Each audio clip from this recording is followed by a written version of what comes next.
My name is Brooke Hogan. My name is Danny Morse.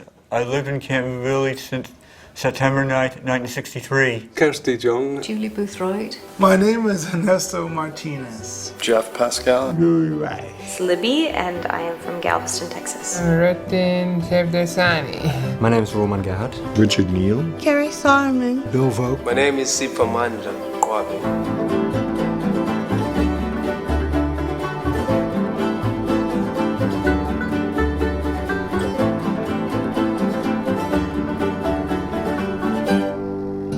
Camphill Village is a village with about 230 people. Some of them have special needs. It's located in Copake, New York. It's about 100 miles north of New York City. And it's about 600 acres. It's very rural here, but it's a nice, peaceful place, and it gives people the opportunity to be very independent. We all live together in about 20 houses. Each house has about between 7 and 12 people in them.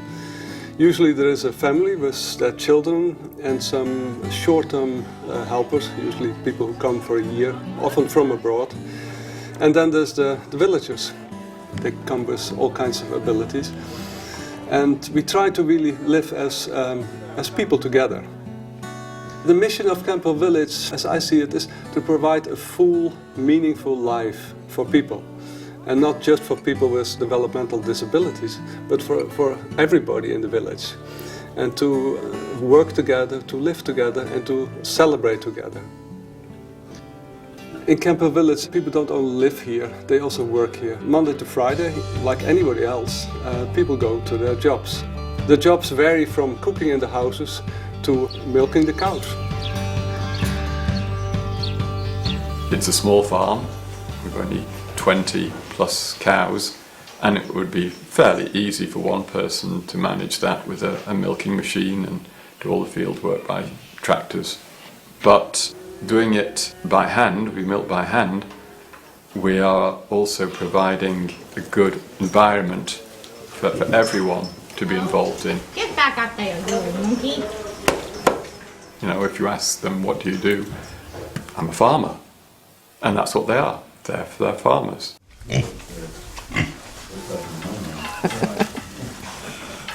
I'm a farmer, gardener, artist, and a full-time estate worker.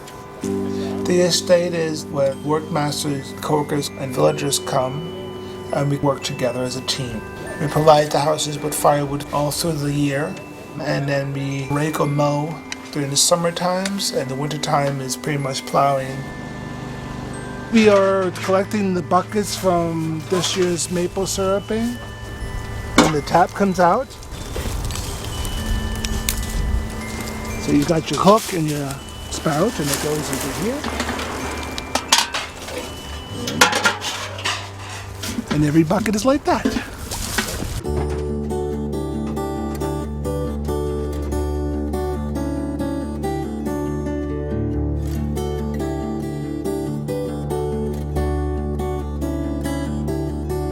There's also the craft workshops.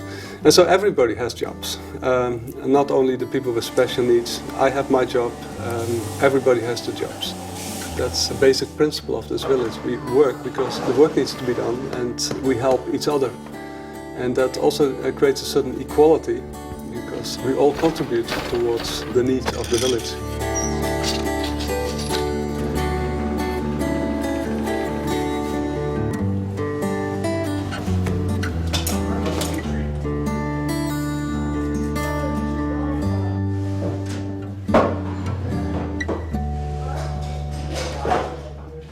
My name is Susan Williams, and I'm a parent of a villager, Tony Bacon. Tony is 24 years old, and he's fairly nonverbal. He was diagnosed with autism at 2.5 years of age, and so from that time forward, we really thought of Tony as a special needs kid and that he would need a lot of care and attention. He moved around a little bit when he was young. He was in an early intervention program, but he landed at about age 5 at a consortium on the North Shore, Massachusetts, and he was there until he was 17 years old. We had a lot of support, and we had a wonderful program at home with music therapy and art and activity. But you just begin to wonder, what's next? And I never thought a place like this existed. He's a lot calmer than he's ever been. He still has his moments, but he seems to really respond to this slower rhythm and this connection with nature and community. I feel so lucky. I feel so fortunate to have found this place, and Tony loves it here, and we as a family, we just love it here. I am a co-worker, or what is referred as a young co-worker. I work with the Youth Initiative program, which is this new group for the youngest villagers in the community. There was a great need for those people to integrate it. When I heard about it, I was enthused and wanted to be a part of it. I felt like it's something that spoke to me as an individual.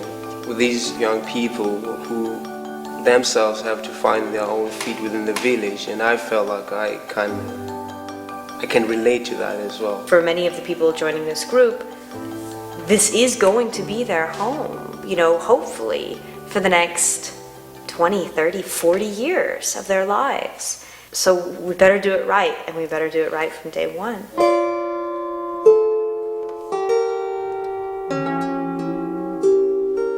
There's a lot of activities. It's a very rich life, a very full life, and that makes it very worthwhile. I would describe the culture in Camphill Village as based on what we call the three essentials of Camphill. The first essential is a recognition that in every human being, regardless of any outer manifestation of limitation or disability, resides an eternal human healthy spirit. The second essential is that every human being has the right, and I would say the responsibility, to develop and learn and grow. The third essential is a continuous striving to create community, to bring people together so that they can be more together than anyone could manage alone in isolation. And I would say those are the three inspirations that keep me here. Every house has usually two house leaders, but we try to really make decisions with everybody. How would I characterize my responsibility? To be as observant as I can for everybody in the household, that everybody feels that they have a home.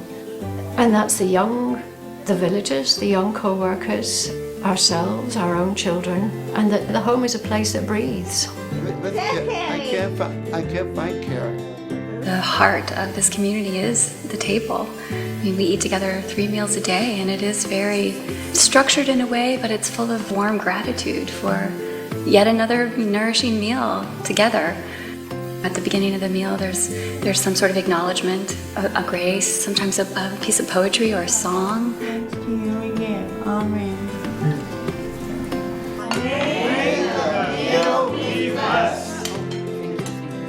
And then, of course, at the end of the meal, we thank you for the meal.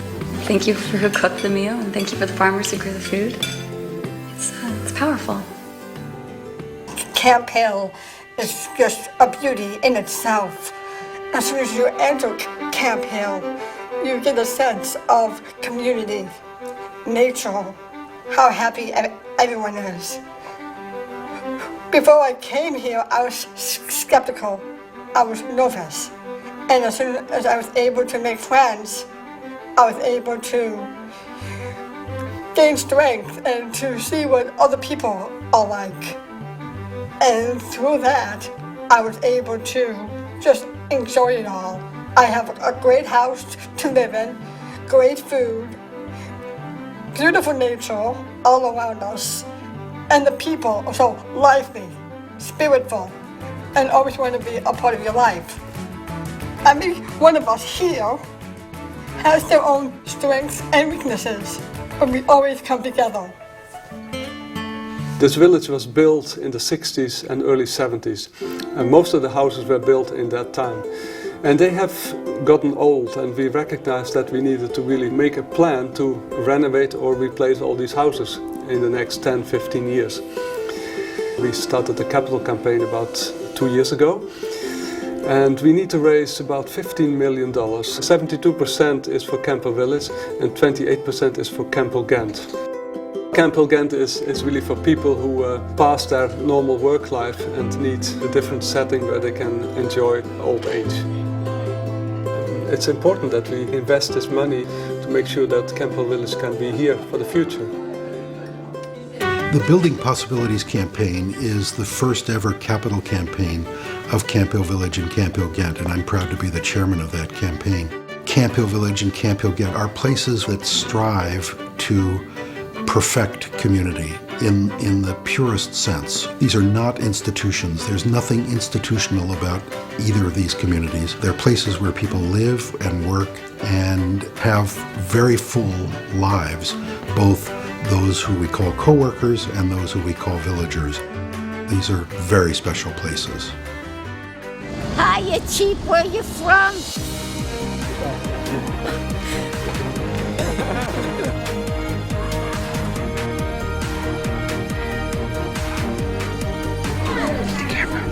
I hope you guys get a lot of this interview out to everyone, because the community deserves to know about Camphill.